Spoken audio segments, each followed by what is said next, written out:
mañosa, ladrona, tenía las lágrimas así, y que hablaba, que su marido acá, que la dejó y ella está mal, y que ella va a luchar, y que ella vendió 2 propiedades, que ella le pasaba la plata al marido, todas las cosas. Yo la veo que ella se está haciendo la víctima, víctima, víctima, víctima. Yo la veo que ella se está haciendo la víctima, víctima, víctima, víctima, víctima, víctima, víctima, víctima, víctima,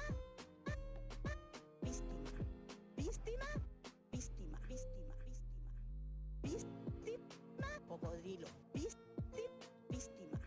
víctima, cocodrilo, víctima, ladrona.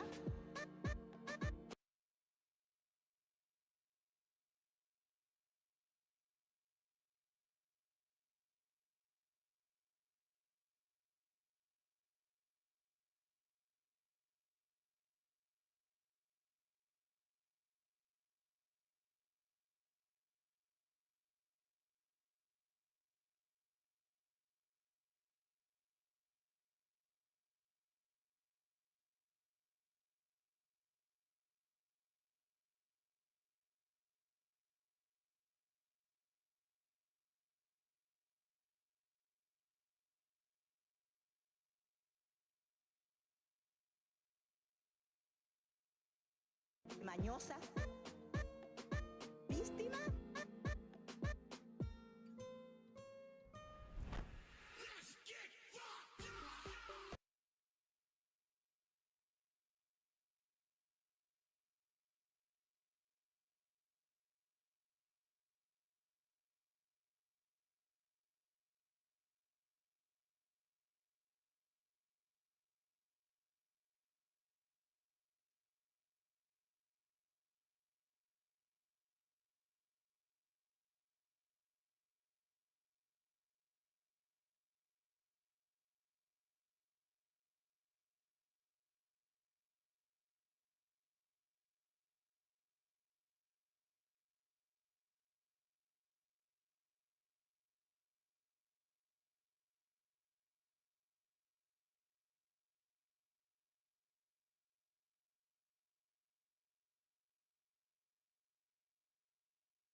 Pues va a ser que no.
Bueno, vamos a empezar haciendo una prueba de que me estáis escuchando bien.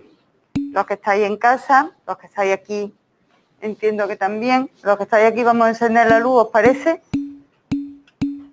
Por aquello de ver algo. Esta no, porque entonces no veis, ¿no? Y esta sí, ¿no? ¿Así mejor? Vale, perfecto. Entonces me estáis todos escuchando. Vale. Pues entonces vamos a seguir y acabar hoy el tema 3, el tema de primero que vamos a dedicar a la programación lineal, ¿vale? El otro día llegamos hasta vimos el algoritmo del simple y hicimos un ejemplo en lo que llamamos el simple matricial, ¿vale? Como veíamos, el algoritmo del simple, podríamos decir que se basa en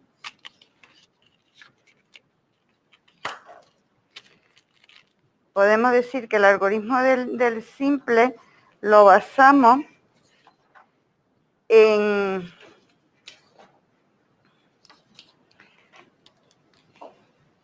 dado una solución, lo que hacemos en primer lugar es comprobar si estamos en la solución óptima, ¿vale? Para eso lo que necesitamos son los costos reducidos,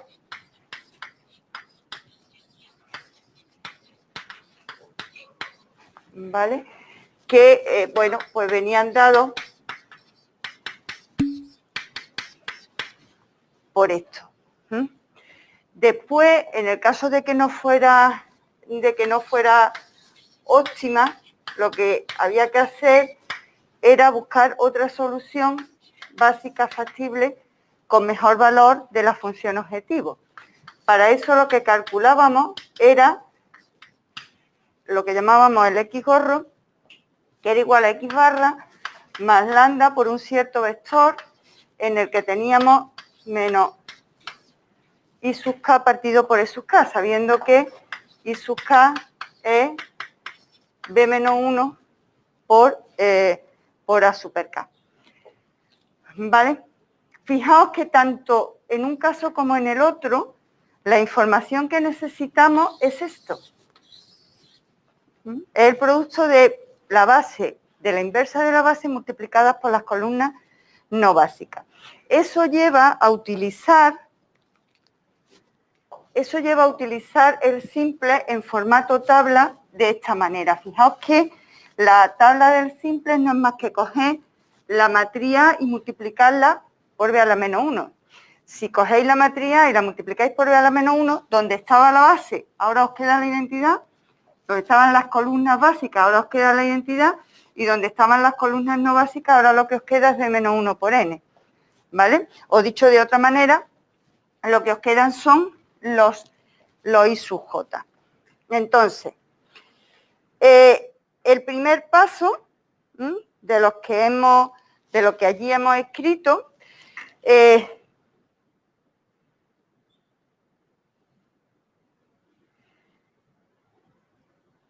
bueno, esto no se corresponde exactamente con el primero, pero el primero sería calcularlo ZJ menos CJ, ¿vale? Comprobar la optimalidad.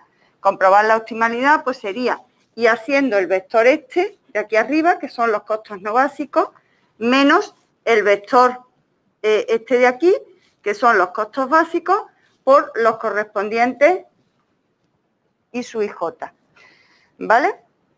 Y de esa manera encontramos los costos reducidos. Supongamos que no estamos en la solución óptima. ¿Qué tendríamos que hacer? Lo que tendríamos que hacer sería construir el punto, el X gorro, ¿vale? Para construir el punto X gorro tenemos que ver qué varía. El X gorro vimos que era un punto extremo. Luego va a tener una base asociada. Una base que se va a diferenciar de la que tenemos actualmente en una única columna. Por lo que tenemos que ver es qué columna vamos a quitar de la B antigua y qué columna vamos a meter en la B nueva, ¿vale? Eso es lo que se conoce como la selección de las variables de entrada y de salida. Entonces vimos que la variable que debe de salir es aquella variable que no cumpla la condición de optimalidad. Si estamos en un problema de minimizar, todos los costos deben de ser positivos. Suponiendo que haya alguno negativo, por convenio se coge el más chico, ¿vale? El de menor valor, de los que sean negativos. Por convenio, digo, no significa, o sea, puedes coger cualquier otro, no pasa absolutamente nada, ¿vale? De hecho, se ponen ejemplos de esos ejemplos así patológicos, de tal manera que se demuestra que siguiendo ese criterio no siempre es la forma más rápida de llegar a la solución óptima, ¿vale? Pero bueno, por convenio se coge siempre el que sea más pequeño y a eso se le llama columna pivote, ¿vale? De esa manera lo que estamos es seleccionando la columna. De esa manera lo que estamos seleccionando es lo que allí aparece como el I sub K, ¿vale? Que sería una de estas. La I sub K correspondiente que nos va a servir para construir el X gorro. ¿Vale? Y esa sería, digamos, la columna de la base que sale. Y ahora tenemos que ver cuál es la que entra. Entra aquella que verifique esta condición de aquí, ¿vale? Donde se dé el mínimo de esos cocientes. Ya vimos incluso en el ejemplo que ese mínimo se alcanza en la componente del X gorro que primero se haga 0, ¿vale? De tal manera que si el lambda lo sigue aumentando, esa componente ya se te hace negativa, se rompe la factibilidad, ¿vale? Luego, la selección del lambda se hace como el mínimo. Fijaos que ese mínimo en la tabla se corresponde con el mínimo. Si tú has cogido una columna y tiene alguna componente que sea estrictamente positiva, pues el mínimo entre la columna de las B barras y las componentes de I sub K estrictamente positivas. Donde se dé, en este caso está con el subíndice R, esa es la fila, esa es la variable que sale, ¿vale? Luego entonces lo que estamos haciendo es sustituyendo en la matriz básica B, estamos sustituyendo la columna que aquí estamos notando como A super K por la columna A super R. ¿De acuerdo? La intersección entre una columna y la otra columna sería el I sub RK, la componente résima del vector I sub K. Y eso es lo que se le llama pivote. ¿Vale? Eso sería el segundo paso. Bien, sería sustituir, construir, mejor dicho, trasladarnos geométricamente al punto X gorro. Estábamos en X barra, pues ahora nos trasladamos al X gorro. Al trasladarlo al X gorro, C sub B cambia, porque entonces hay que cambiar C sub K por C sub R, ¿vale? Y la variable básica, que era X sub K, ha salido de la base y hay que sustituirla por X sub R, ¿vale? Bien. Fijaos, bueno, nosotros ahora ¿qué tendríamos que hacer para calcular la nueva tabla? Fijaos que para calcular la nueva tabla nosotros tendríamos que multiplicar la tabla antigua, ¿vale? Nosotros teníamos esta tabla. Tendríamos que multiplicarla por B, ¿vale? Y luego, otra vez, multiplicarla ahora por la inversa de la nueva base.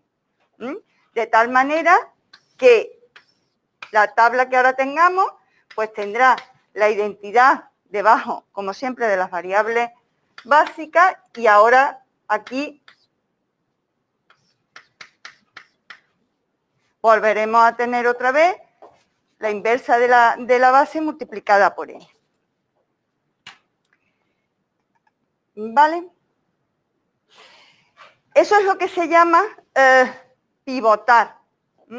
Pivotar es hacer esta operación. ¿Y por qué se le llama pivotar? Fijaos que hay una forma de calcular, una de las formas que os enseñaban en el bachillerato para calcular matrices inversas era, vosotros poníais vuestra matriz, al lado se suponía que estaba la inversa, la dejabais en incógnita y luego poníais la identidad, ¿vale? Y mediante operaciones elementales encontrabais cuáles eran los valores de la inversa. Pues ahora, digamos, podemos verlo de la misma manera. Yo ahora necesito, en la columna correspondiente a X sub R, yo necesito tener una columna que tenga todos ceros y un 1. Entonces, lo que voy a hacer con la tabla antigua es actuar de forma que tenga eso, ¿vale?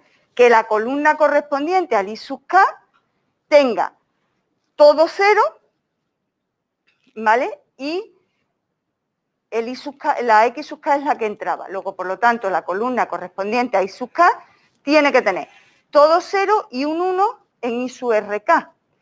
¿Eso cómo se consigue? Pues como pone aquí, la fila R la tenéis que dividir por I sub RK para conseguir en ese punto un 1, ¿vale? Y ahora, todas las demás filas, utilizando la fila R como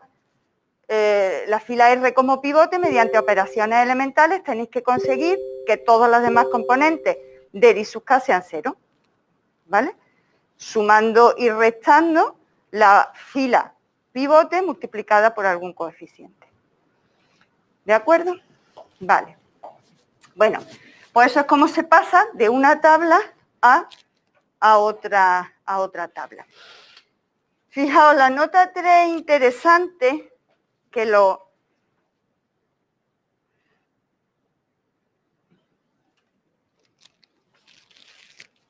un poco lo que pone ahí es lo que yo he explicado, ¿no? Como cuando pasas de una tabla a otra tabla, realmente la operación de pivotaje a qué corresponde, ¿vale? Pero además tiene también otra interpretación que la vamos a usar en algún resultado de temas futuros, por eso lo pongo aquí.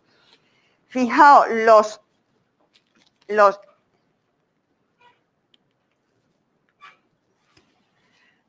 I sub K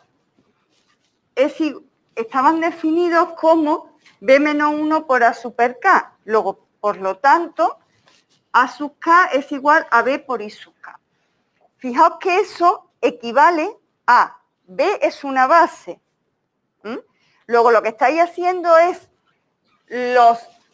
las columnas no básicas, ponerlas como combinación lineal de las columnas básicas, ¿vale? Entendiendo que B determina una base de RM. Cuando vosotros cambiáis de tabla, lo que estáis haciendo es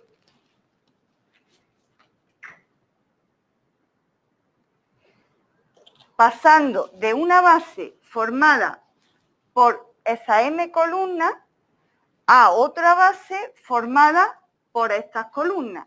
De aquí quitáis A super R y la sustituís por A super K. ¿Vale? La nueva tabla, otra vez, ahora, los I sub K' que estáis considerando son los multiplicadores en los que cada una de las columnas no básicas lo ponéis como combinación lineal de la nueva base que estamos notando como P'. ¿Vale?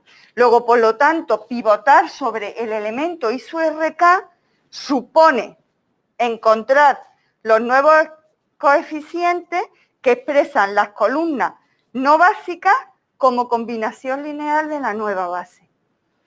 ¿Vale? Eso es lo que supone pivotar o cambiar de base. Aquí lo tenéis un poco más explícito. Fijaos, A sub k era igual a B por I sub k. En este sumatorio separo la correspondiente a A super R, con lo cual despejo A super R y me queda que es igual a esto de aquí. ¿Vale? Ahora A sub J con J distinto de K admite esta forma donde sustituyo A super R. A super K.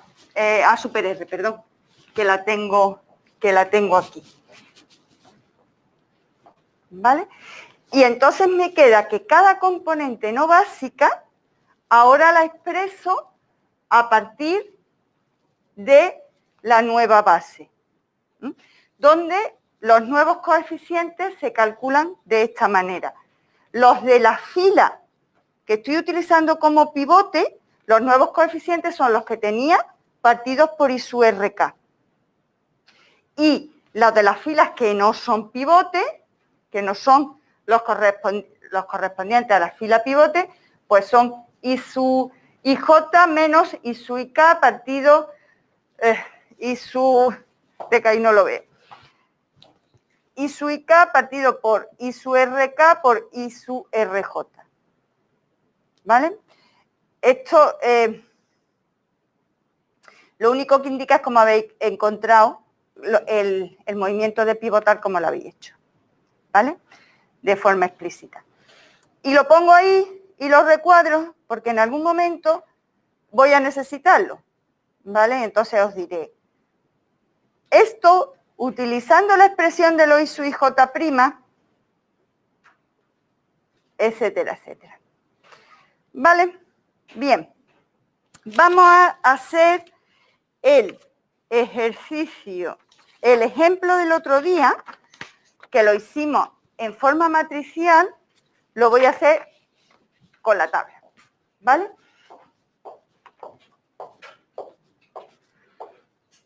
Y eso os va a permitir ver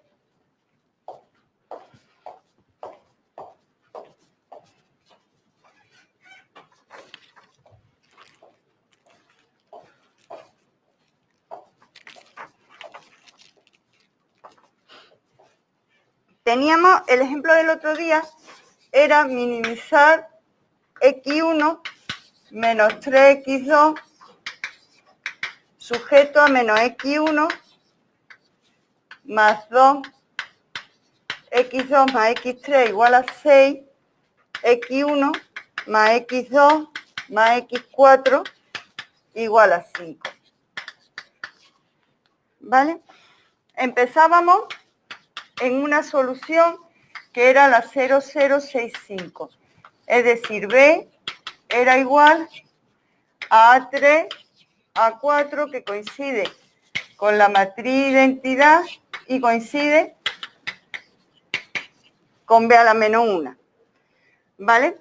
Luego la tabla del simples correspondiente, pues sería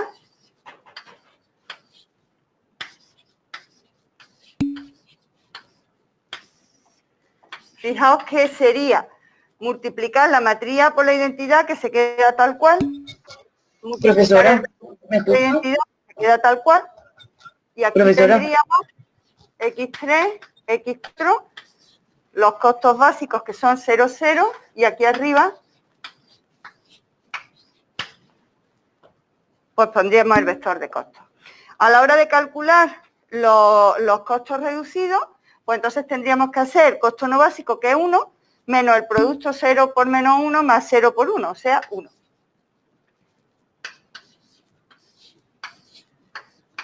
El valor de la función objetivo sería 0 por 6 más 0 por 5, que es 0.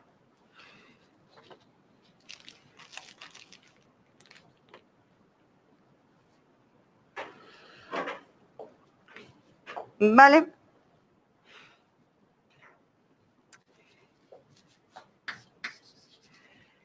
Como ese costo es negativo, tiene...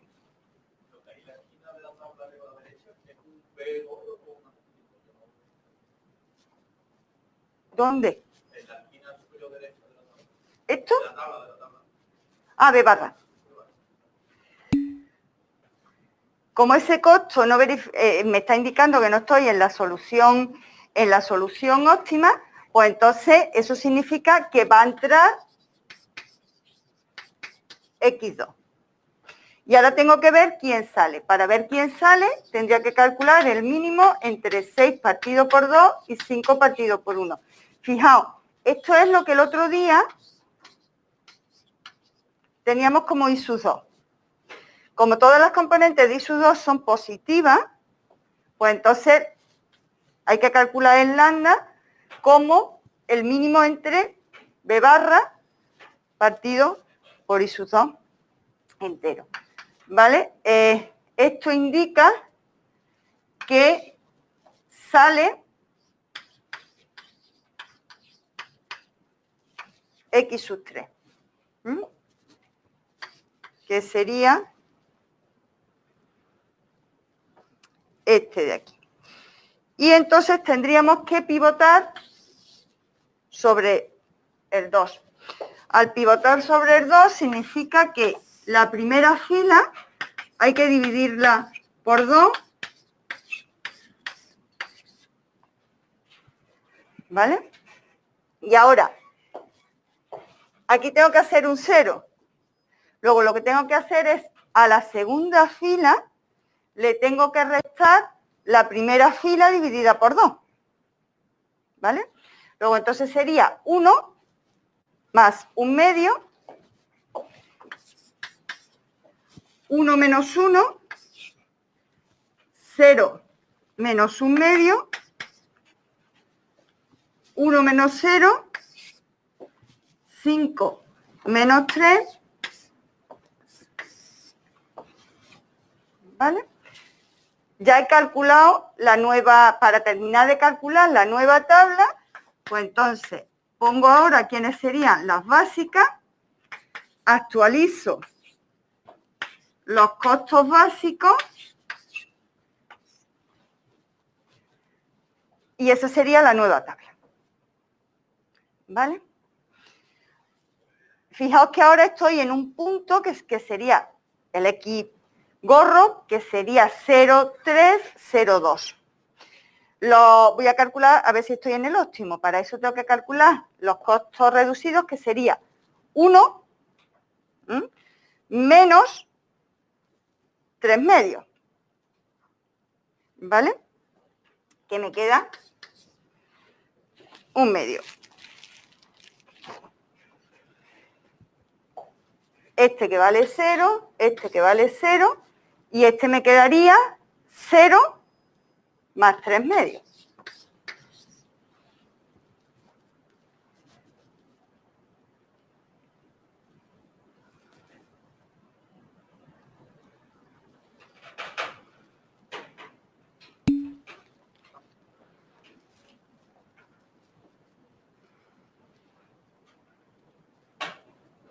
Espérate, que en algún sitio me he equivocado.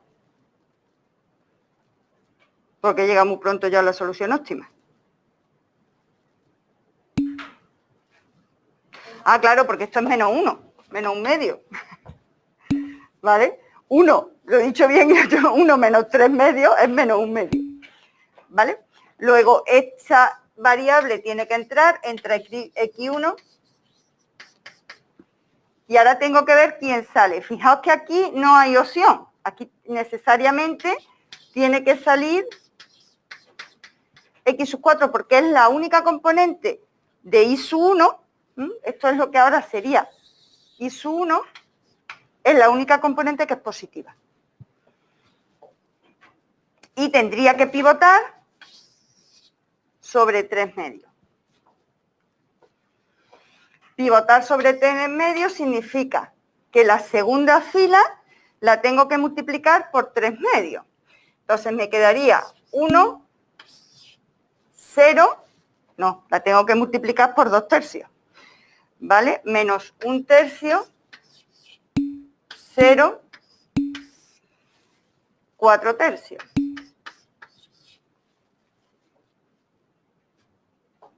¿Vale? Y ahora, la primera la tengo que sumar con la segunda multiplicada por 1/3.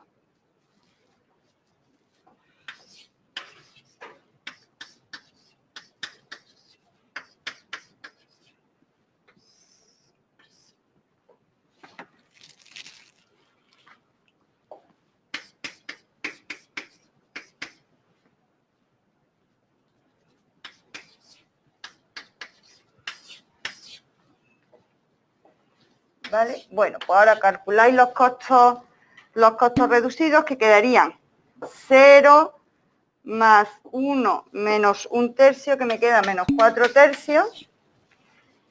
0, espérate, esto es... Un momento, que esto es un 1, ¿eh? Ahí tiene que estar la matriz de identidad. Eso era un 1, con lo cual esto es un 2/3.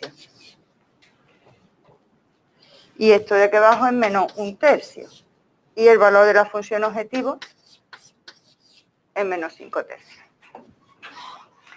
¿Vale?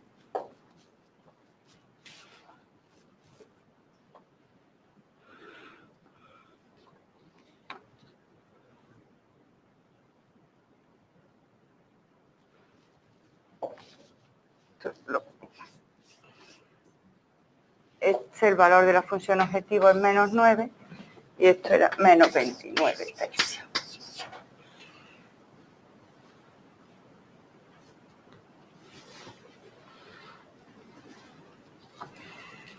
¿De acuerdo?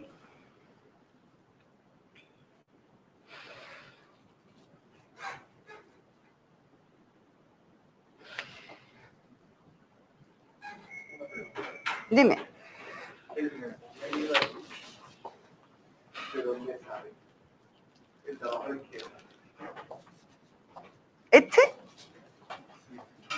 Este sale de 1 menos 3/2.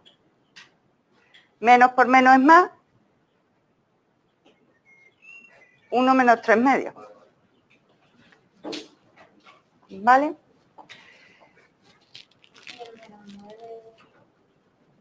El menos 9 sale de menos 3 por 3, menos 9. ¿Vale? A ver.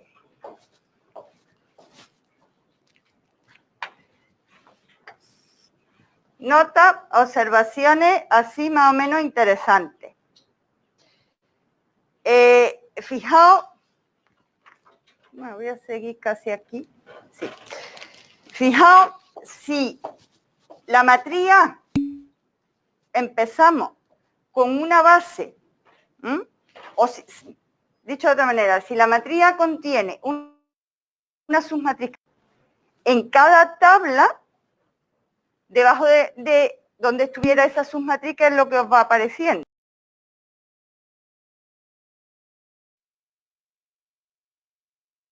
La tabla es ir multiplicando la matriz A por B a la menos 1. Si la matriz A contiene una submatriz que sea la identidad, un conjunto de columnas que formen la identidad, cuando vosotros multiplicáis B menos 1 por A, debajo de esas columnas, ¿qué os va a quedar? Pues B a la menos 1, ¿vale? Luego, debajo de donde estuviera la matriz de identidad, si es que existe, si es que está, siempre lo que vais a ir obteniendo es la matriz de identidad. ¿De acuerdo? Vale. Más comentarios. Fijaos, cuando vosotros cambiáis cuando vosotros tenéis una tabla y cambiáis a otra tabla, cuando vosotros pasáis de una solución básica factible a otra solución básica factible, a partir de aquí, ¿cuál es la mejora que se produce en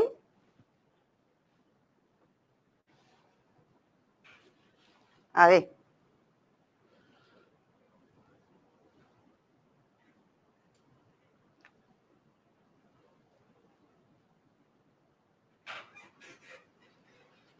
No, esto paso, esto no os lo voy a contar. No, porque os intentaba explicar cómo va cambiando bueno, sí, sí os lo puedo contar. Fijaos, cuando vosotros cogéis vosotros estáis en una solución, en una tabla, en una solución básica factible, y cambiáis, cuando en la notación que teníamos del X gorro, del X barra al X gorro, ¿cuál es la mejora de la función objetivo? Fijaos que la mejora de la función objetivo por cada unidad de la variable nueva que entra es justamente el costo reducido. En este ejemplo, teníais un valor de la función objetivo que valía 0, ¿vale? Vosotros habéis incrementado en 3 x sub 2. ¿Y cuál ha sido el cambio de la función objetivo?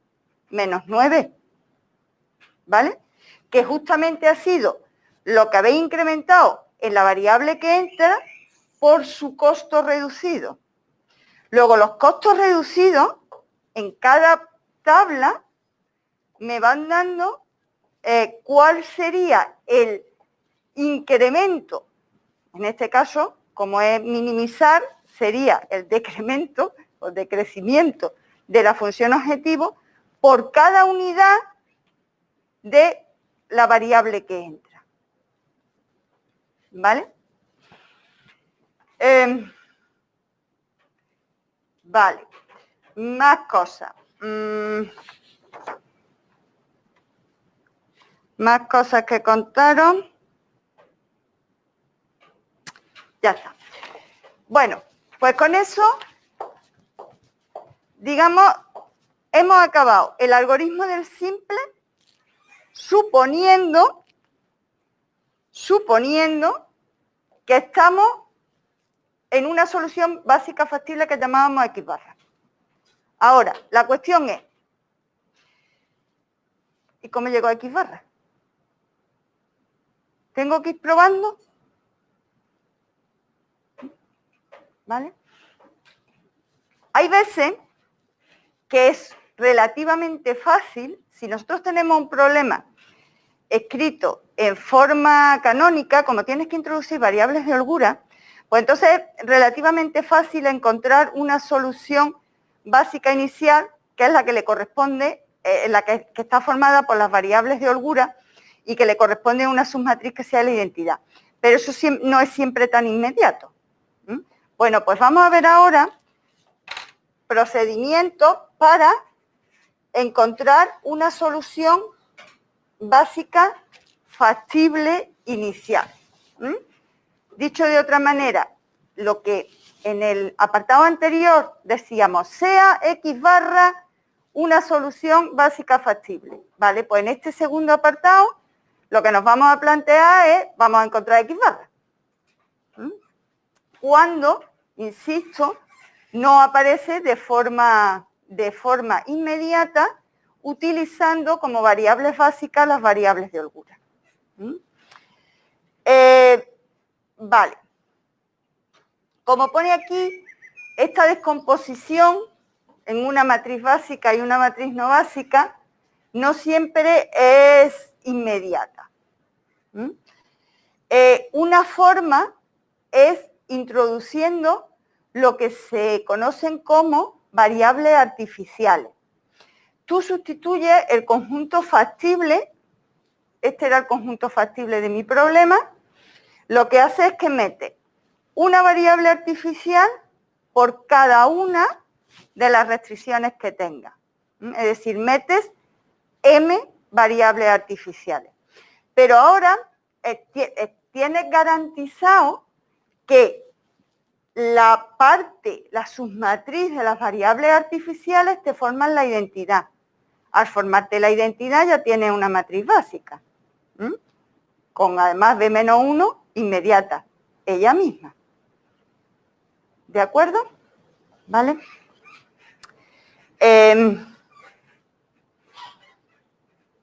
A ver si aquí al final hay ejemplos. Vamos a coger un ejemplo para que veáis en concreto de qué os estoy hablando, ¿vale?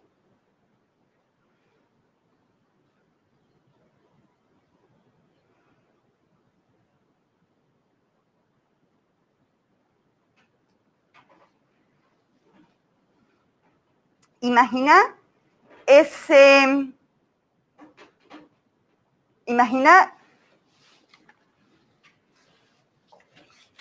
problema.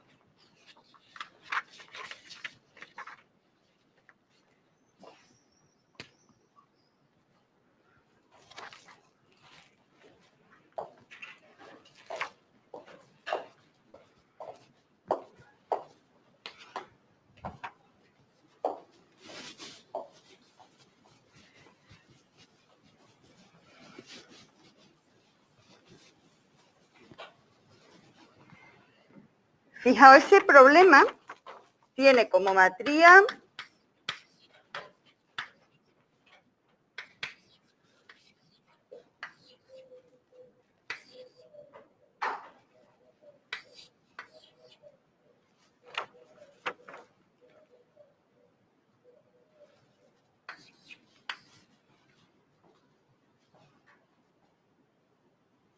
ese es, ¿no? 1, 1, 1, menos 1, 1, 2.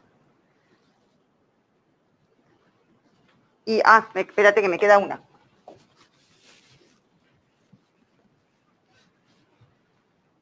Me queda x3 menor o igual que 2. En x3 menor o igual que 2 meto una variable de holgura. ¿Vale? Que sería una x4. Vale. Esa sería la matriz. Ahí, así aparentemente, no... bueno, tendría que ir probando a ver cuál sería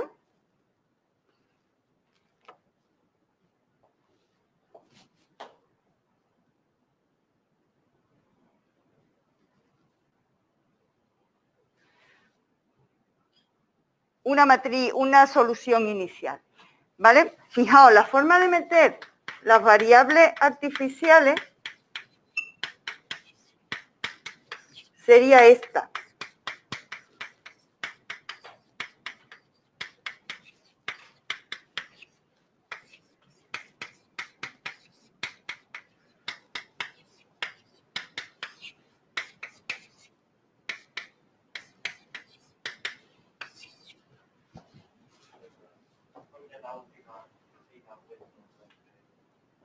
Porque me lo he inventado, ¿verdad?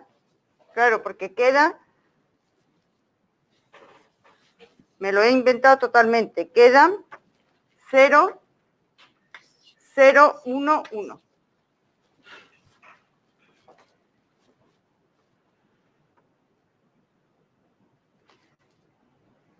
¿Vale?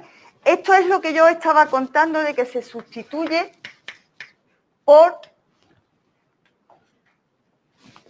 el conjunto factible que yo tenía, se sustituye por AX más Y igual a B con XY mayor o igual que 0. Eso es introducir las variables artificiales. ¿Vale?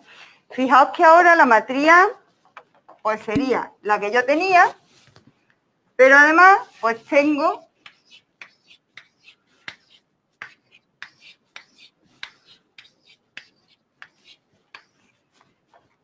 esa de ahí. Y aquí ahora ya sí que tengo una matriz B. ¿Vale? Fijaos la diferencia, vamos a hacer primero esta observación, entre lo que son variables de holgura y lo que son variables artificiales. Por así decirlo, las variables de holgura son variables legítimas. en el sentido de que lo que están representando es, cuando la restricción es de menor o igual, ¿cuánto te falta para llegar a la igualdad?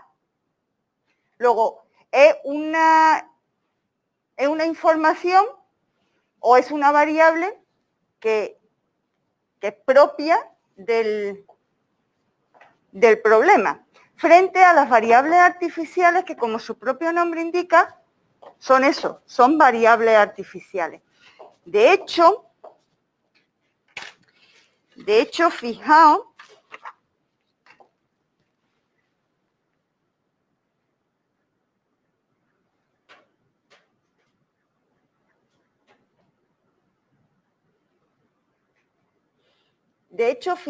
que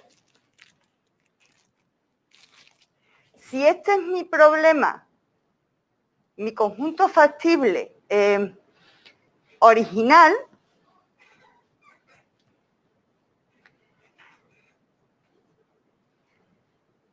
para pasar, si yo lo sustituyo por este, para luego volver a obtener soluciones factibles de mi problema, tengo que conseguir que las variables artificiales sean cero. ¿Vale?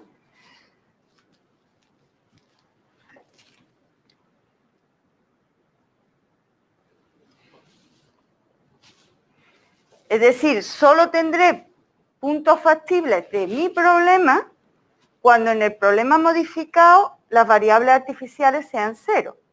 ¿Y cuándo las variables artificiales van a ser cero?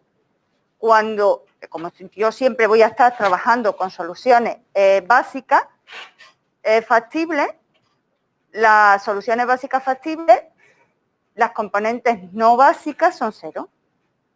Luego lo que tengo que hacer es idear métodos para sacar a las variables artificiales de la base.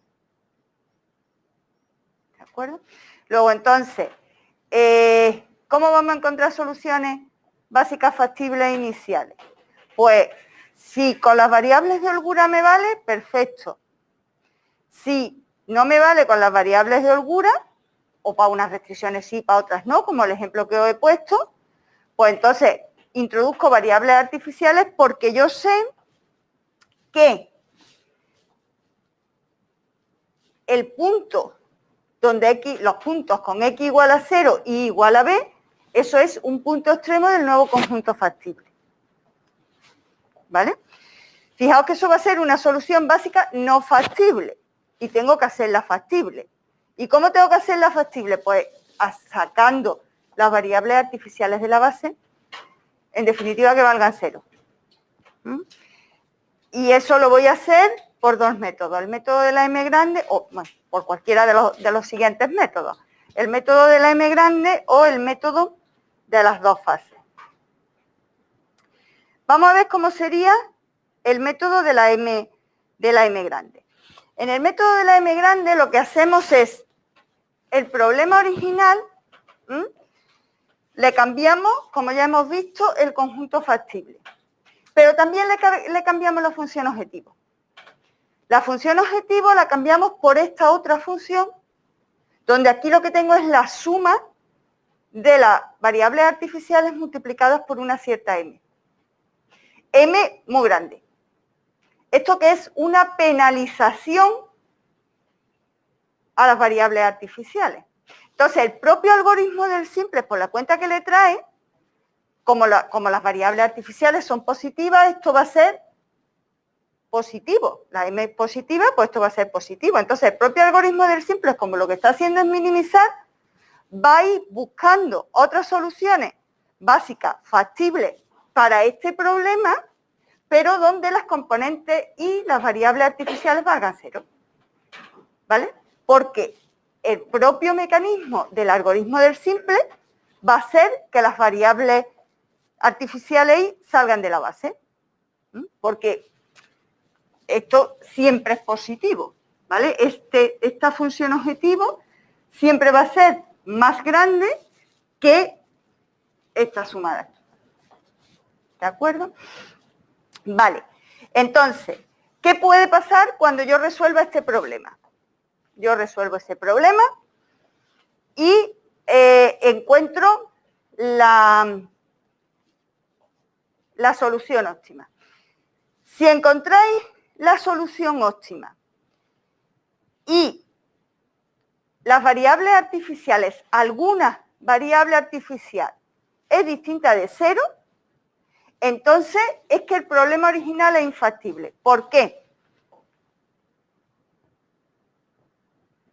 Fijaos, vamos a razonar por reducción al absurdo. Vamos a suponer que el problema original es factible, es decir, que existe algún X tal que A por X sea igual que B con X mayor o igual que 0. ¿Vale? Si ese punto es factible, si existe un X factible para el problema original, X0 es factible para el problema modificado, ¿vale? Donde esté 0 es que todas las variables artificiales valgan 0. ¿Vale? Lógicamente, si tú tienes que A por X igual a B, pues A por X más 0 es igual a B. Luego, este punto será factible para esto. ¿Vale? Vamos a ver cuánto vale el valor de la función objetivo en este punto. El valor de la función objetivo en ese punto vale C traspuesto por X. Y en mi solución óptima, ¿cuánto vale? C traspuesto por X estrella más M por E y estrella. Teóricamente, si estoy en la solución óptima, X estrella y estrella en la solución óptima, esto tiene que ser menor o igual que esto. Pero para todo M eso es imposible. ¿De acuerdo? Es decir, si tú llegas a que esto es solución óptima del problema penalizado y existe alguna variable artificial que no es 0, es porque en tu conjunto original no tenías ninguna otra solución. Porque si hubiera alguna, evidentemente, mejoraría la solución óptima que tú has encontrado. Luego eso indica que es que no había ninguna. ¿Vale? Luego, cuando resuelves el problema ponderado, como digo, te puedes encontrar que llegues a la solución óptima y que alguna de las variables artificiales sea distinto de 0. Concluye que el problema original es infactible. Vale. Otra posibilidad. Que llega a la solución óptima y todas las variables artificiales son 0. Entonces, puedes concluir que las primeras componentes, las correspondientes a la X, o sea, las que no son variables artificiales, eso te conforman una solución óptima de tu problema. ¿Por qué? Porque para cualquier otro punto factible del problema original, hemos visto que X0 es factible para el problema ponderado, para el problema penalizado. ¿Vale?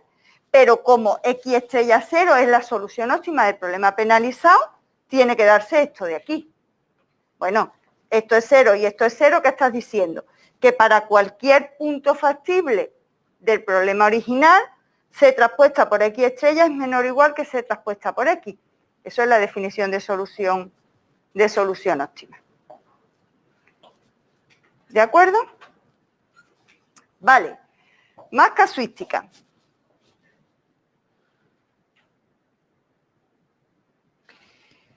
La otra opción que te puede salir es que el problema penalizado sea ilimitado. ¿Ilimitado qué significaba? Pues que el valor de la función objetivo sea menos infinito. Es decir, que encuentre una dirección a lo largo de la cual no te sale del conjunto factible y en esa dirección el valor de la función objetivo disminuye tanto como quiera. ¿Vale? Vimos en el teorema fundamental de la programación lineal que eso ocurría porque, a ver dónde está aquí.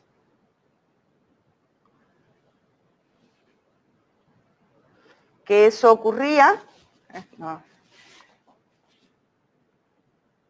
eso.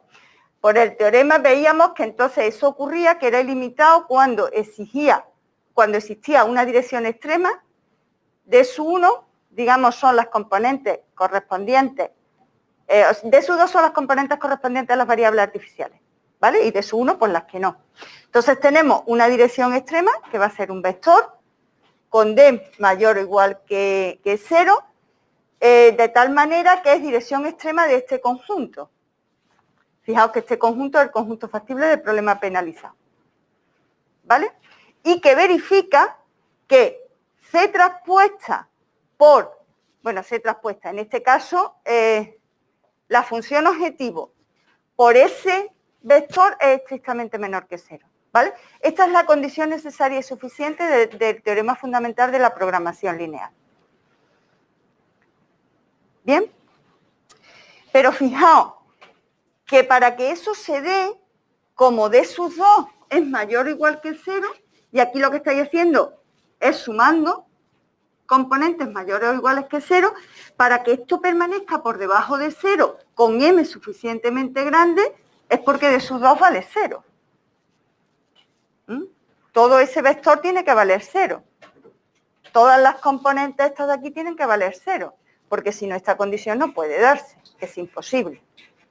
Luego, la dirección D, que es dirección extrema, en realidad es D sub 1, 0. ¿Vale? Pero si todas las componentes correspondientes a las variables básicas, a las variables artificiales son 0, ¿eso qué es lo que significa? Significa que D sub 1 en realidad es una dirección extrema del conjunto factible de mi problema original. ¿Vale? Porque en realidad tú lo que tienes es esto. Tú tienes que esto vale 0 y esto vale 0, luego esto es factible y además C traspuesta por D sub 1 es estrictamente menor que 0, que esa es la condición necesaria y suficiente de que el problema sea ilimitado según el teorema fundamental de la programación lineal. ¿Vale? Luego entonces, una vez que resuelvo el problema penalizado, las alternativas que me quedan, la casuística que me queda es esta. Si existe alguna variable artificial distinta de 0 en la solución óptima, el problema original es infactible. Si no, he encontrado la solución óptima. Y si el problema penalizado es ilimitado, el original también es ilimitado. Y además encuentro cuál es la dirección en la que es ilimitado. ¿De acuerdo? Vale, pues vamos a ver, ahora tendríamos que ver el método de las dos fases, hacemos un descansito de 5 minutos, ¿vale?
Bueno, pues venga, seguimos.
Bueno, parece ser que no estaban los altavoces encendidos y como yo no tenía puesto el chat, porque no puedo poner el chat si proyecto, pues no me podíais hablar. A ver, vamos a probar los altavoces. A ver, Álvaro Gutiérrez, ¿puede hablar para ver si funcionan los altavoces?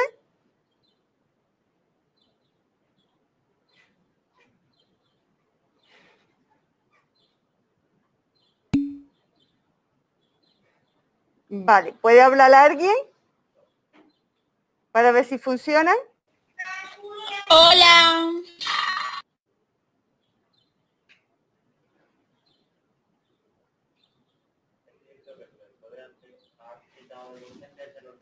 No, mira.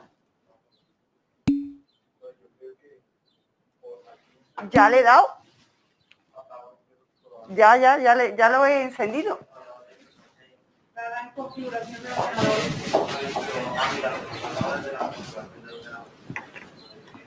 Aquí, mira, a ver, aquí pone que han hablado.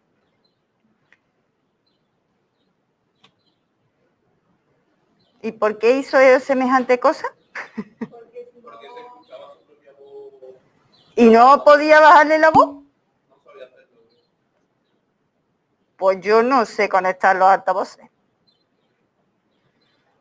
Desde el ordenador. ¿Sabéis cómo conectar los altavoces desde el ordenador? ¿Y eso dónde está? Aquí. Este.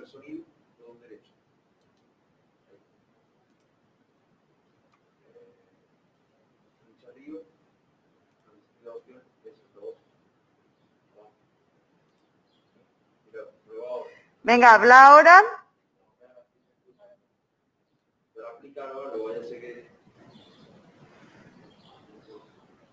No hay aplicado.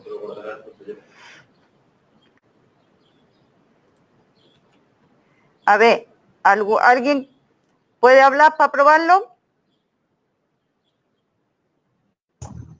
Hola, ¿se escucha? Venga, perfecto. Vale, pues venga.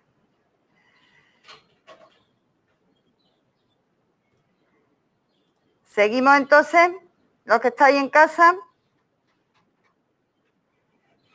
¿Se ve la pizarra mejor así o así? Bueno, voy a cambiaros la cámara, porque si no...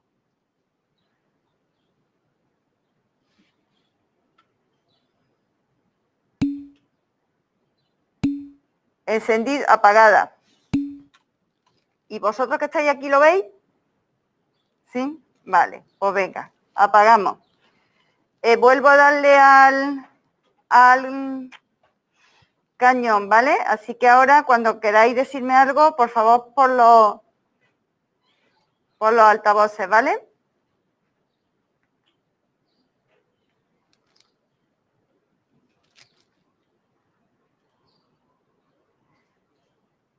Vale, bueno. Vamos a explicar entonces el método de las dos fases. En el método de las dos fases, lo que hacemos ahora es, vamos a resolver dos problemas lineales. En la fase 1 se resuelve un problema lineal donde el conjunto factible es el que tiene variables artificiales. Y la función objetivo es la suma de las variables artificiales. ¿Vale? E traspuesta por I, pues entiendo que E es el vector de 1, luego entonces quedaría la suma de las variables artificiales. ¿Bien? ¿Qué puede pasar cuando resuelvo el primer problema?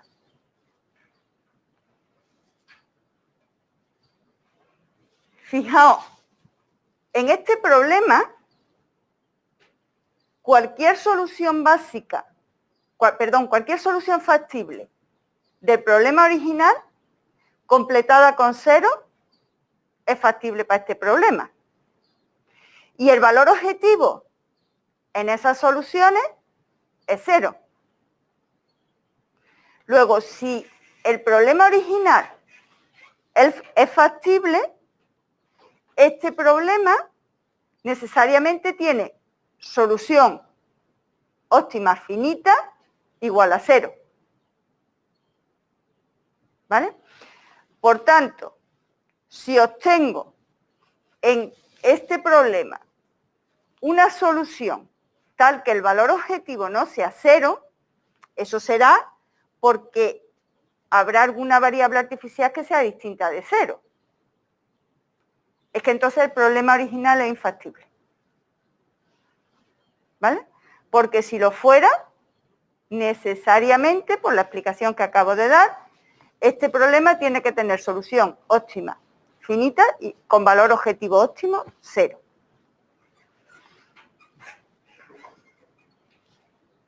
¿Vale? Supongamos entonces que yo resuelvo lo que se conoce como la fase 1, que es este problema, y obtengo una solución óptima donde todas las i valgan 0. Esta. ¿Vale?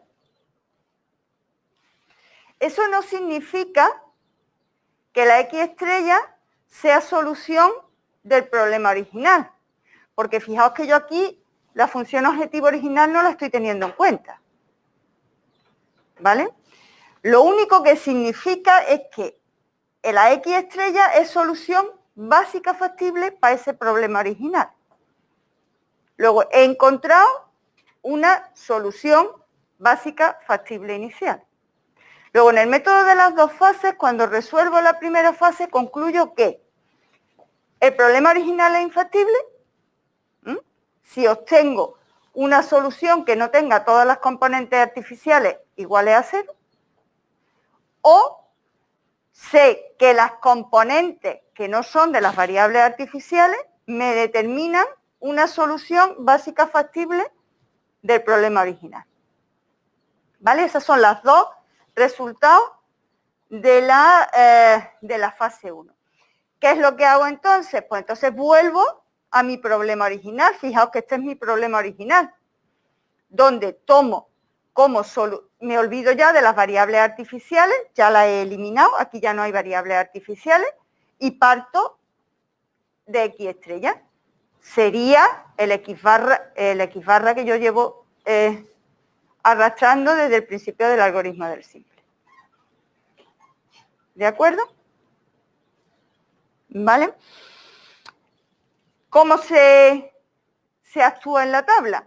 Pues directamente en la tabla, cuando tú llegas, coges el problema de la fase 1, lo resuelves, encuentras la solución óptima. Entonces lo que hace es que directamente las columnas correspondientes a las variables artificiales que van a estar fuera de la base, las columnas correspondientes las elimina, las borra, ¿vale? Cambian los costos y vuelve a recalcular los costos reducidos y sigue a partir de ahí. Luego la misma tabla de la fase 1 en la que quita las columnas de las variables artificiales te sirve para empezar la fase 2 y ya está. ¿Vale? ¿Cuándo puede aparecer? Bueno, hay veces que no se quitan las columnas de las variables artificiales porque, tal y como he contado antes, debajo de las variables artificiales se vais manteniendo b a la menos 1. Claro, porque las variables artificiales lo que tenían debajo era una submatriz de identidad. Luego en cada tabla va a ir teniendo b a la menos 1. Luego, se quitan o no se quitan, dependiendo de qué te interese, seguís manteniendo, seguís sabiendo cuánto es b a la menos 1 o no. Puede haber un problema.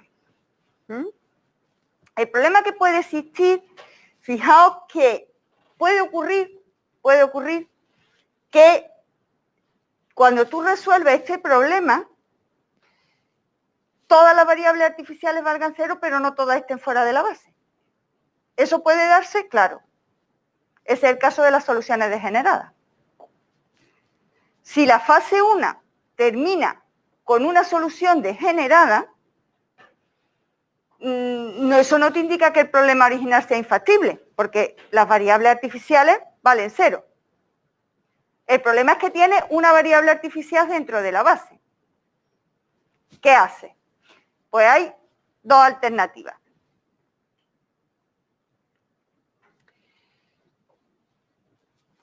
O bien, pasas directamente a la segunda fase con tu variable artificial en la base, pero tienes que garantizar que esa nunca entre de nuevo en la base. O bien, la elimina. ¿Cómo se lleva a cabo la alternativa 1 y cómo se lleva a cabo la alternativa 2? La alternativa 1.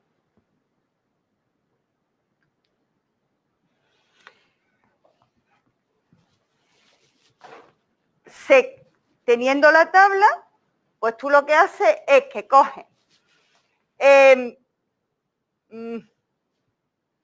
la variable artificial, la tiene en la base, ¿vale? Luego para tener su correspondiente fila.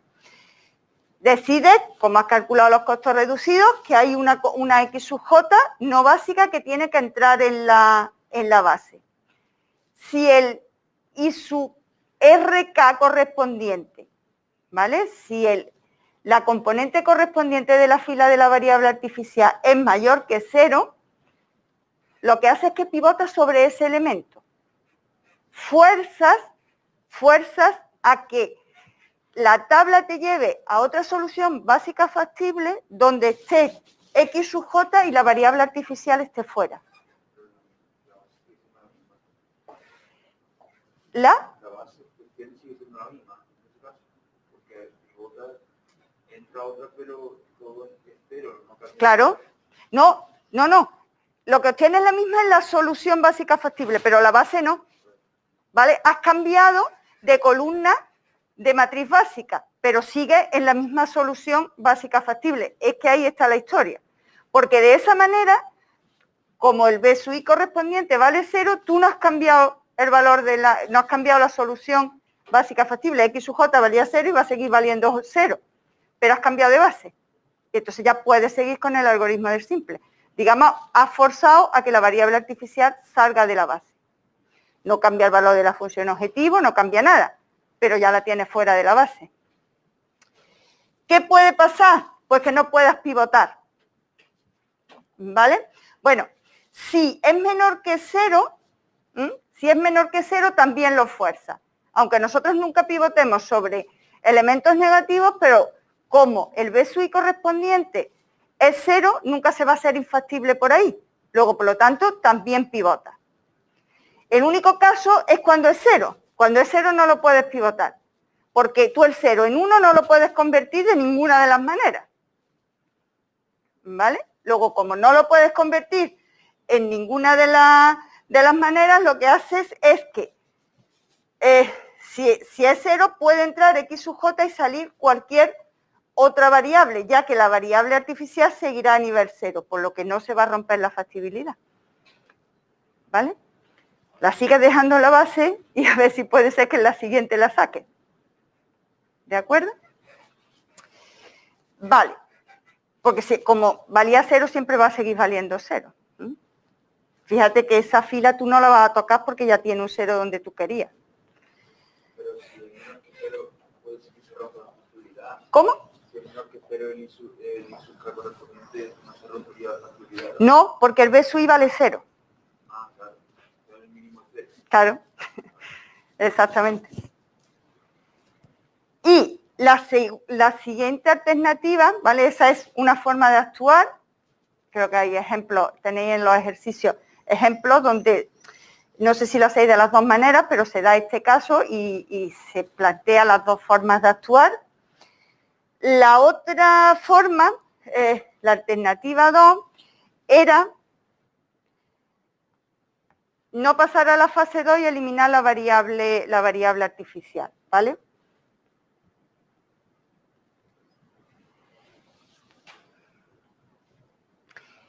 ¿Y qué es lo que puede pasar? Pues lo que puede pasar es que todas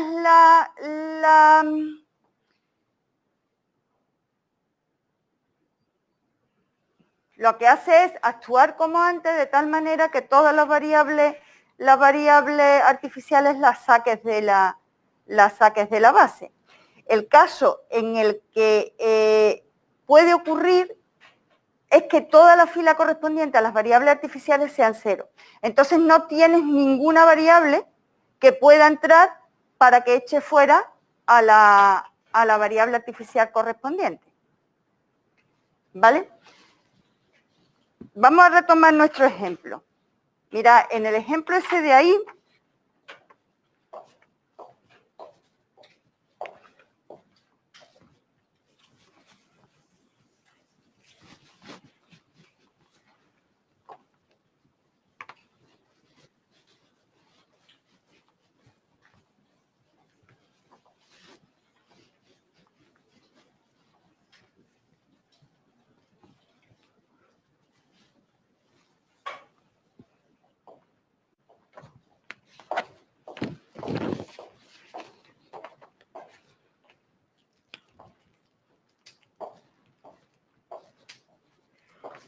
el ejemplo que teníamos, bueno,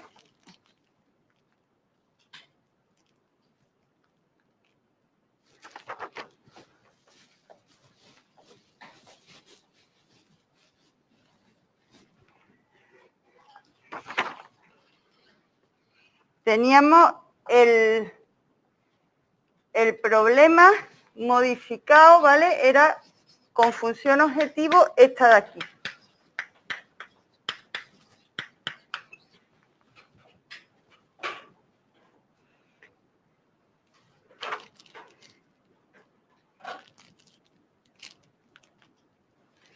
Planteáis la fase 1,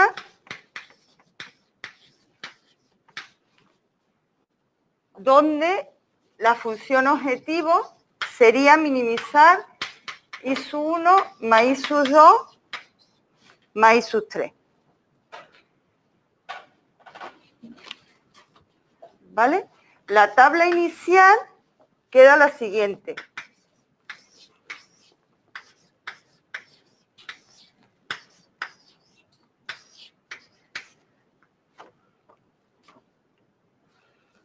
Espérate, ¿dónde voy? 1, 1, 1, 2.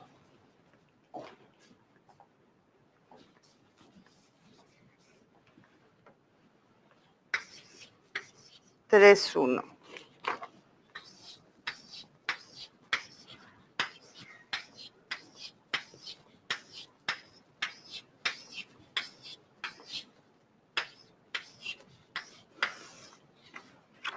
¿Vale?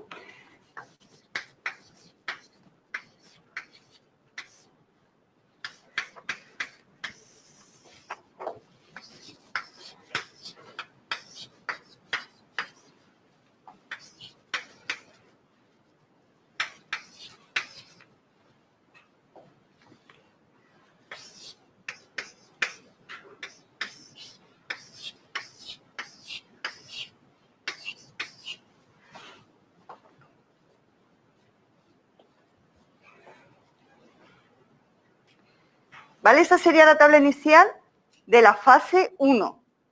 Resolvéis la fase 1. ¿Vale? Resolvéis la fase 1. En este caso tendría que entrar x sub 3, tendría que salir y sub 2, etcétera, etcétera, etcétera. ¿Vale? La tabla final, no la siguiente, la final. La tabla final de la primera fase es la siguiente.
¿Vale? Esa sería la tabla final.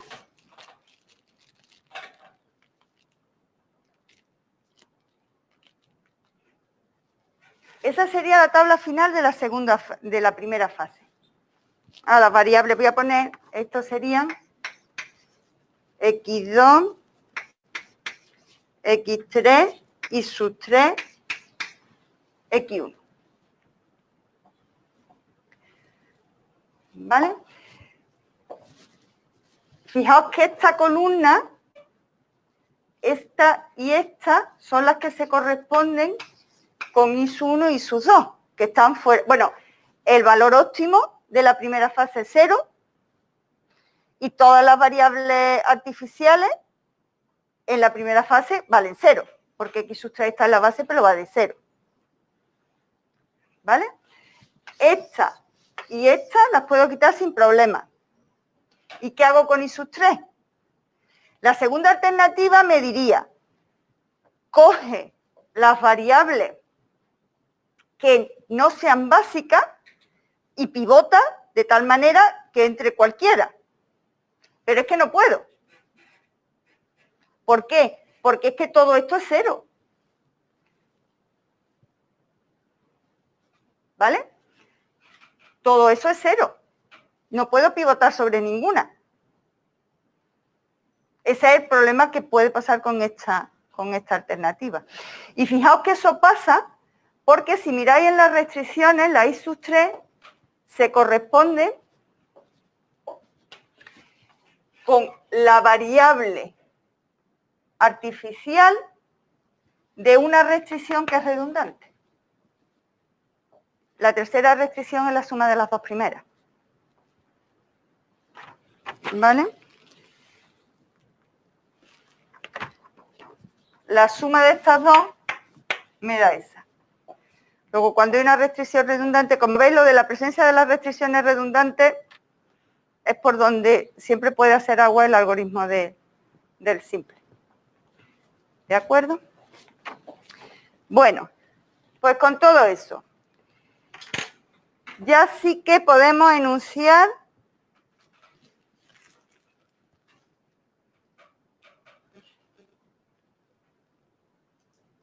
completamente el algoritmo del simple, ¿vale? En forma de algoritmo como debe de ser. Partimos de un punto extremo con variables artificiales si es preciso. Si no, con las variables de holgura no me da.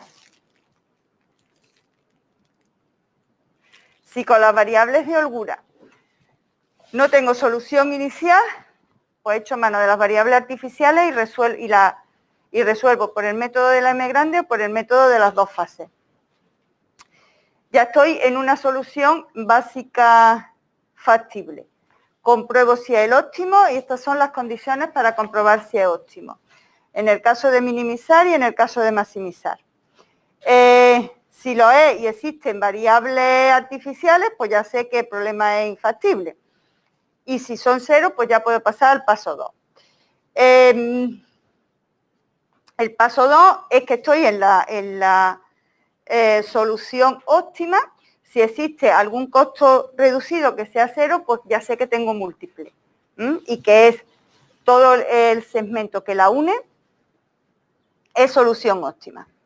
Si no estoy en el óptimo, paso al paso 3. Paso al paso 3 y entonces selecciono la variable que entra. ¿Vale? La variable que entra la selecciono de esta manera. Esto en el caso de minimizar, esto en el caso de maximizar.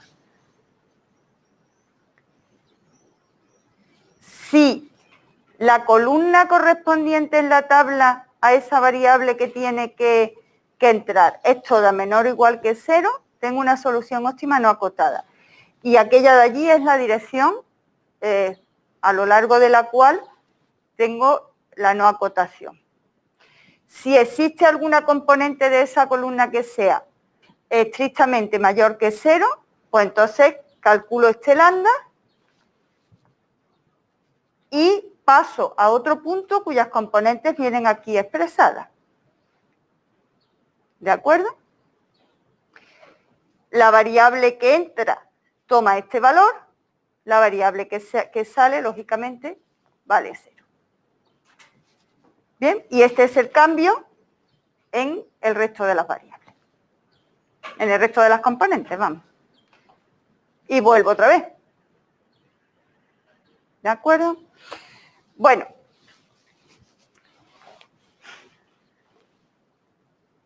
Pues con esto un último comentario, hay un último apartado de convergencia en el que se hace una reflexión que ya os la he hecho, en el sentido de que si no hay degeneración, es decir, si esto siempre, o sea, si no caes, mejor dicho, en una solución básica, factible, degenerada, entonces siempre se está produciendo una mejora de la función objetivo.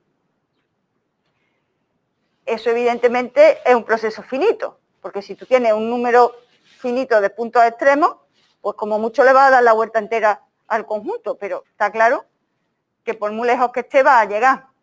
¿Cuál es el problema? Es que caiga en una solución degenerada, porque como no hay dirección de mejora,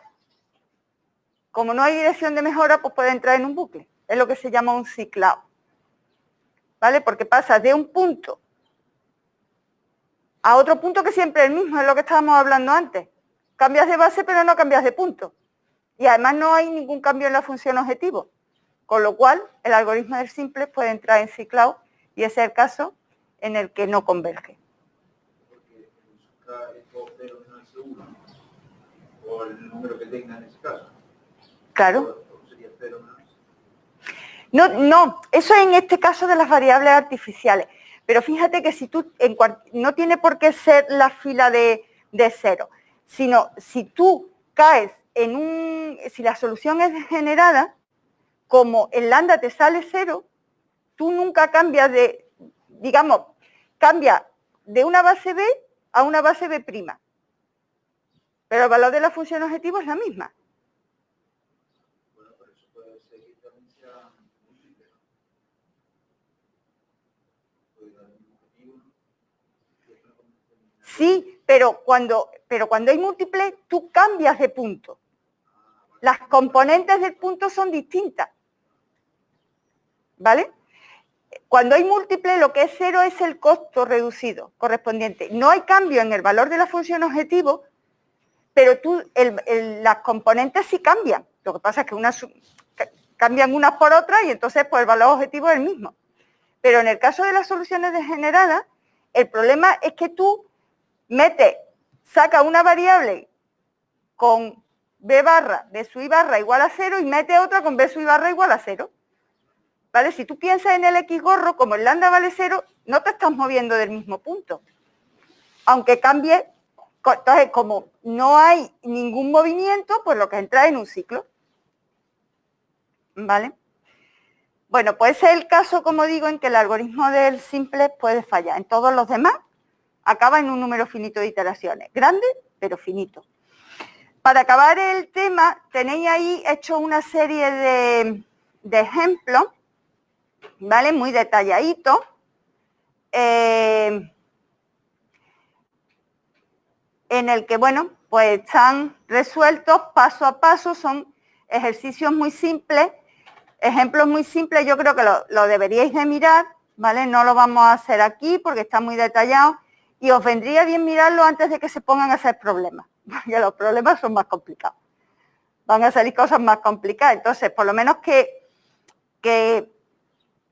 manejéis un poco el funcionamiento del algoritmo del simple con casos sencillos, ¿vale? Además tenéis un ejemplo de cada tipo, un ejemplo en el que sale no acotación, un ejemplo de solución óptima única, un ejemplo de solución óptima múltiple,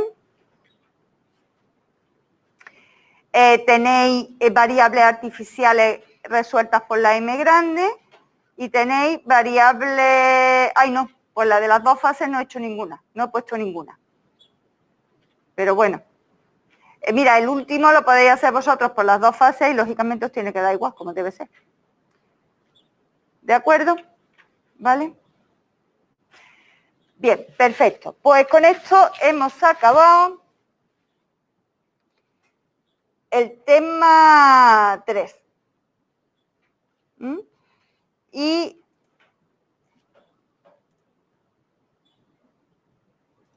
vamos a empezar el tema 4.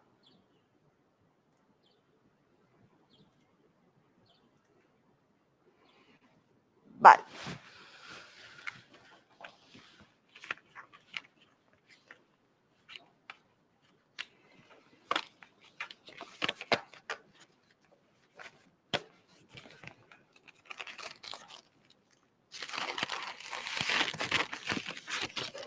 Bueno, el tema 4 está dedicado a la teoría de la dualidad, en concreto para la programación lineal. La teoría de dualidad no es que sea específica de la programación lineal para todos.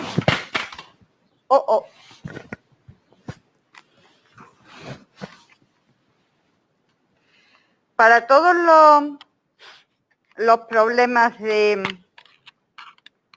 programación matemática se puede definir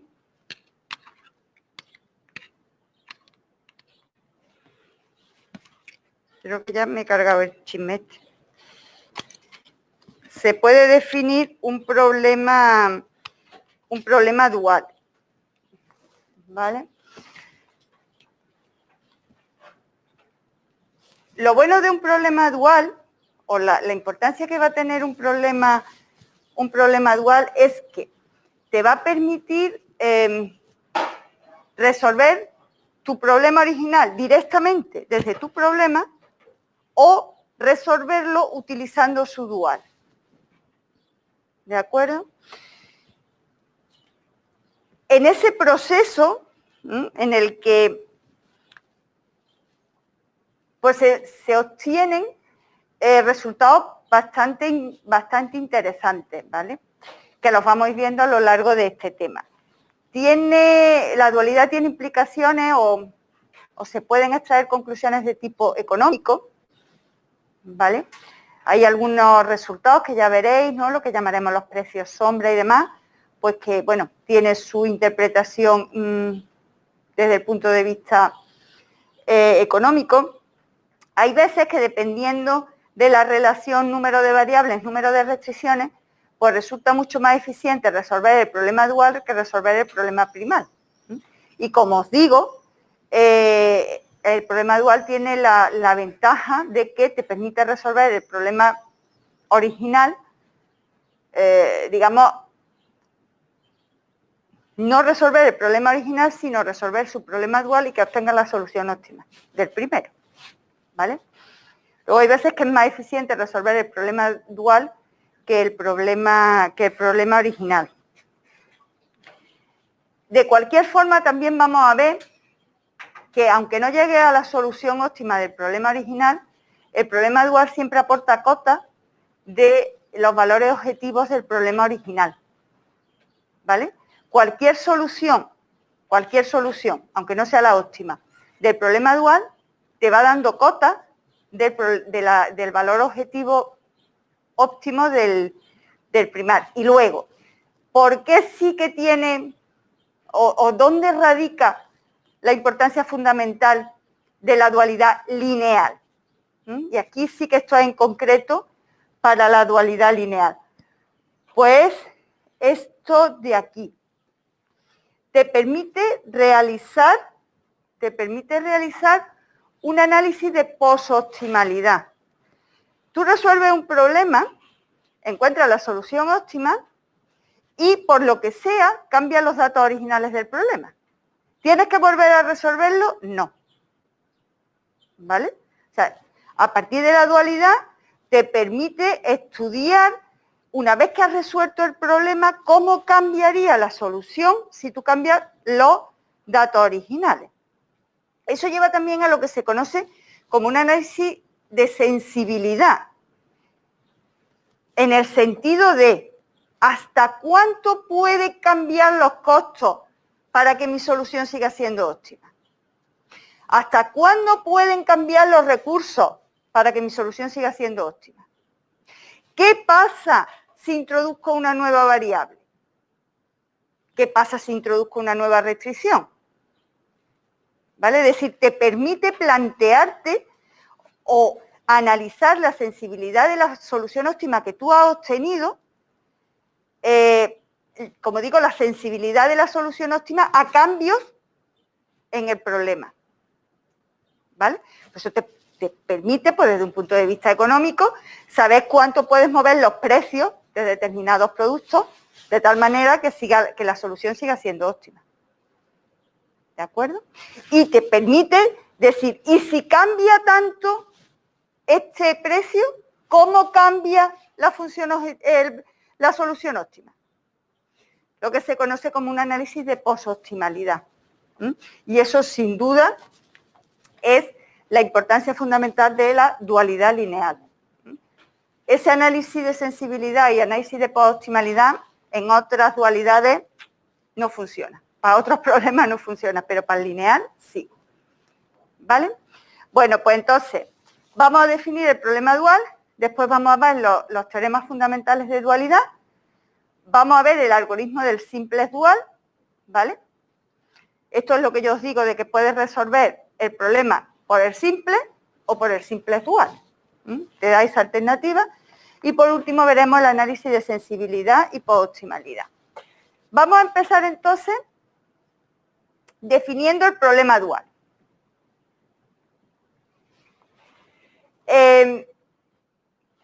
Recordar que el problema primal podía venir expresado en dos formulaciones que vimos que eran equivalentes, ¿vale? En forma de desigualdades, que era lo que se conocía como la forma canónica, o en forma de igualdades, que es lo que se conoce como la forma estándar. En el tema 3 nosotros hemos estado siempre suponiendo que el problema venía dado en forma estándar. Ahora veréis que a lo largo de este tema nos va a convenir mejor suponer que viene en forma canónica. Bueno, eso da igual por ahora. Lo que quiero decir es que, en principio, parece, luego vamos a demostrar que son equivalentes, que pudiera haber dos definiciones de dualidad, dependiendo de que el problema venga en forma canónica o venga en forma estándar. ¿Vale? Si el problema viene en forma canónica, ¿cómo se definiría el problema dual? Si el problema original es de minimizar, el problema dual es de maximizar. ¿Vale? Si tenemos n variables y m restricciones, el problema dual va a tener m variables y n restricciones. La función objetivo del problema primal está definida por el vector c. El vector c en el dual va a servir como vector de recursos. El vector de recursos del problema primal sirve para definir la función objetivo del dual. Y las restricciones, la matriz de restricciones sigue siendo la misma, pero traspuesta. ¿De acuerdo? ¿Vale? Bien. Por comodidad, el conjunto factible del primal le vamos a llamar X y el conjunto factible del dual le vamos a llamar W. En la definición del dual canónico, las variables tanto del primal como del dual se consideran positivas. El estándar. ¿Cómo sería la definición del dual estándar? Minimizar, maximizar. Estoy aquí. Minimizar, maximizar. La función objetivo cambia, igual que en el dual canónico. Lo que pasa es que ahora las restricciones en el primal las tengo de igualdad, ¿vale? Eso lleva a que las variables no tengan signo, ¿vale? Si aquí las variables son de mayor o igual, aquí las restricciones son de menor o igual. Se demuestra, en la nota 1, se demuestra que las dos definiciones anteriores son equivalentes, ¿vale? Que no supone, que no son dos definiciones distintas. ¿Y cómo se demuestra? Pues primero, se da por verdadera la definición 2. Y entonces se la vamos a aplicar, la definición 2, que es la definición dual estándar. Esa es la que se da por establecida. Cogemos un problema que esté en forma canónica, que es este. Lo transformamos en forma estándar. En este caso restándole variables de holgura. Este problema que ya está en forma estándar, sí le podemos aplicar la definición 2 de problema dual, ¿vale? Se la aplicamos y nos da esto, aplicándole la definición 2 a este problema, ¿vale? Nos quedaría este problema dual. Pero fijaos que este problema dual, la función objetivo, no la cambio, ¿vale? Y las restricciones, si vosotros esto la dividís en 2, digamos, ¿qué me queda? W traspuesta por A menor o igual que C, traspuesta. Vale. Y la segunda me quedaría menos W menor o igual que 0. Esa de ahí. ¿Vale? Luego, si partís de un problema en forma canónica, aunque le apliquéis la definición 2, llegáis al dual canónico. ¿Vale? Razonando exactamente igual, lo tenéis aquí escrito, se demuestra, aquí partiendo de 2, se la hemos aplicado a un problema en forma canónica y ahora damos por buena la definición 1 y se lo vamos a aplicar a un problema en forma estándar. ¿Vale? Bueno, y se comprueba exactamente, coinciden también. Luego, las dos definiciones son equivalentes. Eso nos va a permitir, lo mismo que antes veíamos, que la forma canónica y la forma estándar eran lo mismo y nos quedábamos con la estándar, pues ahora hemos visto que las dos definiciones son equivalentes y nos vamos a quedar con la forma canónica. ¿De acuerdo? Vale. Primer resultado que se prueba de dualidad. El primer resultado que vamos a probar es que el dual del dual es el primal. ¿Vale? ¿Y cómo lo vamos a aplicar? Pues vamos a coger nuestro dual canónico y lo vamos a tomar como problema primal. Y a ese problema primal, que en realidad es el dual, le vamos a aplicar el dual. ¿Vale? Si yo tengo este problema, lo voy a transformar en forma canónica para poder aplicarle la definición 1. Eso supone que las restricciones en lugar de menor o igual las tengo que trasladar a mayor o igual. Bueno, lo hago multiplicando por menos 1. Bien, tengo un problema en forma canónica. Le aplico la definición 1. Esta de aquí. Al aplicarle la definición 1 a aquel problema, me queda esto. Bueno, pero es que esto es equivalente. Maximizar x traspuesta por menos c es lo mismo que minimizar c traspuesta por x. ¿Vale? Que x traspuesta por menos a sea menor o igual que menos b es lo mismo que a por x mayor o igual que b. ¿Vale? X mayor que 0, x mayor que 0. ¿Y este quién es? El primal. ¿Vale? Luego, si le aplicáis la definición de dual al dual, os queda el primal. Y con eso tendríamos la demostración del lema 1, pues eso que dice que el dual del dual es el primal.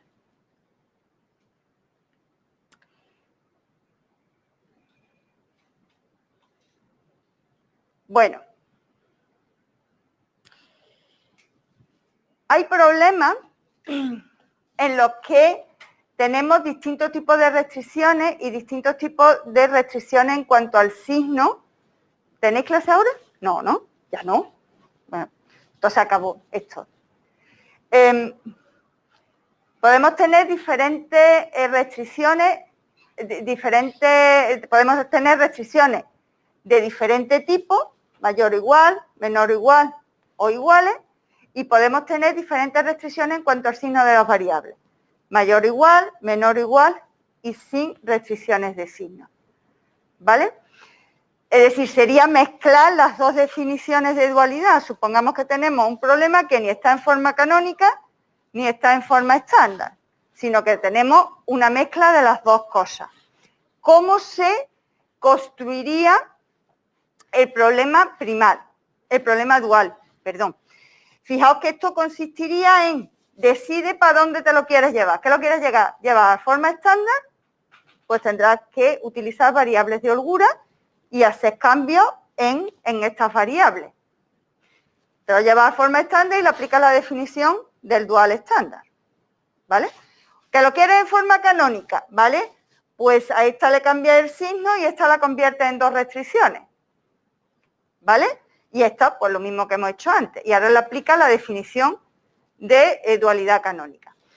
En cualquiera de los dos casos, haciendo cuentas, ¿vale? Haciendo operaciones, llega a que un dual general sería este. ¿Vale? ¿Hay una rata dónde?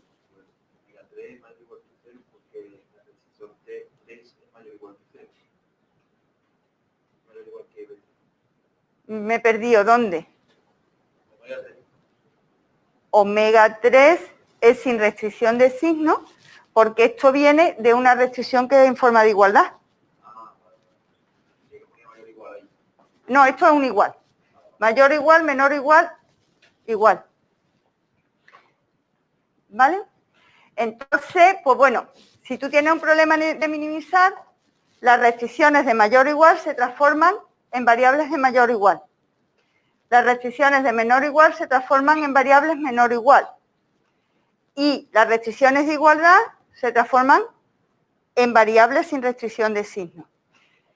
Las variables mayor o igual se transforman en restricciones menor o igual. Las variables menor o igual en restricciones mayor o igual, y las que no tienen signo se transforman en igualdades. ¿Vale?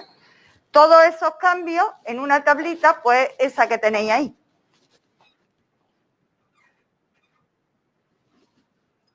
Si yo tengo un problema de minimizar, las variables con estas condiciones se transforman en restricciones con estas condiciones.